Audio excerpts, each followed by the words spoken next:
Phone tapping వ్యవహారంపై BJP MP Laxman సంచలన వ్యాఖ్యలు చేశారు. ఫోన్ ట్యాపింగ్ పై సీఎం రేవంత్ రెడ్డి ఎందుకు మౌనంగా ఉన్నారని ప్రశ్నించారు. బీఆర్ఎస్ నేతలపై ఎందుకు చర్యలు తీసుకోవడం లేదన్నారు. ఇక రేవంత్ రెడ్డి కూడా ఫోన్ ట్యాపింగ్ బాధితుడే అన్నారు. కాంగ్రెస్ హైకమాండ్ ఆదేశాలతో రేవంత్ రెడ్డి మౌనంగా ఉన్నారా అని అనుమానాలు వ్యక్తం చేశారు. ఇక ఫోన్ ట్యాపింగ్ పై సీబీఐతో విచారణ జరిపించాలని డిమాండ్ చేశారు. వ్యక్తిగత స్వేచ్ఛకు భంగం కలిగేలా వ్యవహరించిన గత ప్రభుత్వ పెద్దలపై సీఎం రేవంత్ రెడ్డి చర్యలు తీసుకోవాలని లక్ష్మణ్ డిమాండ్ చేశారు.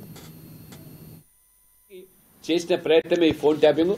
ఆ రకంగా ఢిల్లీ పెద్దలను, బీజేపీ పెద్దలను ఇరికించి ఏదో రకంగా కవితను గట్టెక్కించడానికి చేసినటువంటి కుట్రలు, చర్యలు అని చెప్పి కూడా ఈ వాంగ్మూలంలో మరి బయటపడుతున్నది. వారు కేవలం ఫోన్ ట్యాపింగ్ తో సరిపెట్టలేదు, బ్రౌజింగ్ హిస్టరీ, వాయిస్ కాల్స్ కూడా ట్రాక్ చేశారట, వాట్సాప్, సిగ్నల్, స్నాప్చాట్ కాల్స్ కూడా రికార్డ్ చేశారట. మరి ఇంత ఒక ప్రజాస్వామ్య వ్యవస్థలో వ్యక్తిగత స్వేచ్ఛను హరింపజేసే హక్కులు ఈ కేసీఆర్ ప్రభుత్వానికి ఎవరిచ్చారు? ఇంత దారుణమైన స్థితికి దిగజారిన దానికి ఇవాళ ఈ ప్రభుత్వం ఉపేక్షించడం ఏమాత్రం కూడా భావ్యం కాదు. ఎందుకంటే కేసీఆర్ ప్రభుత్వం పాల్పడింది సామాన్యమైన నేరం కాదు. ఇవాళ దేశ ద్రోహానికి సంబంధించిన అంశమైతే, దేశ భద్రతకు సంబంధించిన అంశమైతే, వ్యక్తిగత జీవితాలు కూడా ఏ రకంగా చొరబడి మరి ఆ నీచమైన స్థాయికి దిగజారినటువంటి మీద ఈరోజు ఎందుకు మరి ఈ యొక్క రేవంత్ రెడ్డి ప్రభుత్వం మరి ఉపేక్ష